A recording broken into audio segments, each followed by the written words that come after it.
भोगीपुरा स्थित आध्यात्म foundation of autism संस्था द्वारा आज ऑटिज्म सप्ताह के उपलक्ष्य में 2 दिवसीय जागरूकता शिविर का शुभारंभ किया गया, जिसमें 2 से 18 वर्ष तक के 30 बच्चों के अभिभावकों ने परामर्श लिया।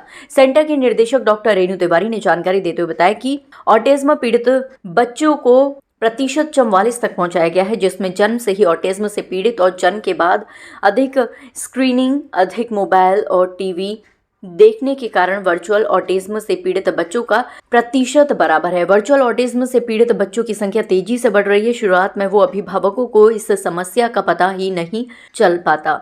जब बड़े होने पर भी बच्चों में सुधार नहीं होता तब वह परामर्श के लिए आते हैं, जिसके वजह बिगड़ती दिनचर्या, अभिभावकों का बच्चों का समय और ध्यान न देना, मोबाइल का अधिक प्रयोग है।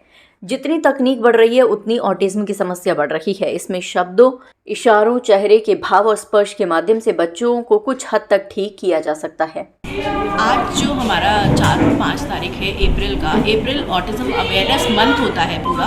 2 अप्रैल हमारा ऑटिज्म डे के रूप में हम लोग सेलिब्रेट करते हैं। साथ में हम अवेयरनेस स्प्रेड करने के लिए हम लोगों ने आज ये कैंप लगाया है आध्यात्म फाउंडेशन फॉर ऑटिज्म में, जिसमें कि जो जितने भी एक्सपर्ट डॉक्टर्स हैं वो सारे यहाँ हैं।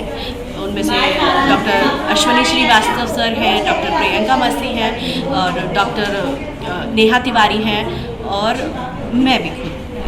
यहाँ किस तरीके से चेकअप हो सकता है? बच्चों का रजिस्ट्रेशन कराना है, क्या तरीका है? देखिए, पहले तो रजिस्ट्रेशन हो रहा है। रजिस्ट्रेशन के बाद में बच्चे अपना IQ टेस्टिंग, स्क्रीनिंग जो कि रहता है कि मेरे बच्चे को ऑटिज्म है कि नहीं है, उसके लिए एक पूरी गाइडलाइन होती है जिसको देख के पता चलता है कि मेरे बच्चे पे ऑटिज्म है या बिहेवियरल इशू आ रहा है या सेंसरी इशू है। जो भी इशू है उनको हमें पता, क्योंकि वर्ल्ड ऑटिज्म मंथ को हम लोग सेलिब्रेट कर रहे हैं और इस वर्ल्ड ऑटिज्म मंथ का उद्देश्य ज़्यादा से ज़्यादा समाज को जागरूक करना है ऑटिज्म की समस्या के लिए। तो आज यहाँ पे निःशुल्क कैंप ऑर्गेनाइज किया गया है आद्यंत फाउंडेशन में, जिसमें बच्चों का IQ असेसमेंट और ऑटिज्म या सारी चीज़ों की स्क्रीनिंग चल रही है। साथ ही माता पिता की काउंसलिंग भी चल रही है। अभी तक कितने बच्चे ऐसे हैं जिनका आप चेकअप करते हैं? अभी तक हम ऑलमोस्ट 10 अराउंड चिल्ड्रंस को देख चुके हैं और 5 to 6 की हम स्क्रीनिंग कर चुके हैं। मैं तो देखो, ये कैंप जो लगा है ये 3 बातों को लेके लगा है। ऑटिज्म के लेके, जिसके बारे में बहुत सारी भ्रांतियां हैं, लोगों को मालूम नहीं है ठीक से। दूसरा, स्पीच के लिए कि गलत बोल रहा लेकिन उन्हें पता नहीं। और तीसरा जो है, जो सबसे महत्वपूर्ण है, वो साइकोलॉजी का। साइकोलॉजी से IQ निकाल के बच्चा कहाँ तक कर सकता है, पढ़ सकता है, उस तरह का कैंप लगाया है। आइडेंटिफिकेशन का ये पता लगाने के लिए, और फिर उसको बता दिया जाएगा, बाद में वो इस पर काम कर सकता है।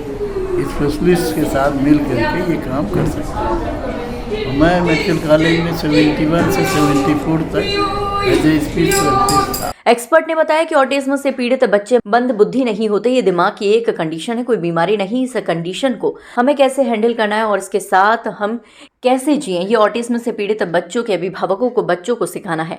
बच्चों को थेरेपी, अभिभावकों को ट्रेनिंग देने के साथ समाज को जागरूक करना बेहद जरूरी है। शनिवार को शिविर सुबह 10 बजे से दोपहर 2 बजे तक चलेगा। कैंप में SN मेडिकल कॉलेज की speech language pathologist doctor Ashwini Srivastava, doctor Neha Tiwari, Lucknow doctor Priyanka Massey, Priya Srivastava आदि ने परामर्श दिया। इस अवसर पर मुख्य रूप से चेयरपर्सन नीरज तिवारी, पंकज तिवारी, दीक्षा पायल, अंजलि सोनी, अंजलि जैन, मोनिका, लवी, छवि, नंदिनी, करुणा, मुस्कान आदि उपस्थित थीं।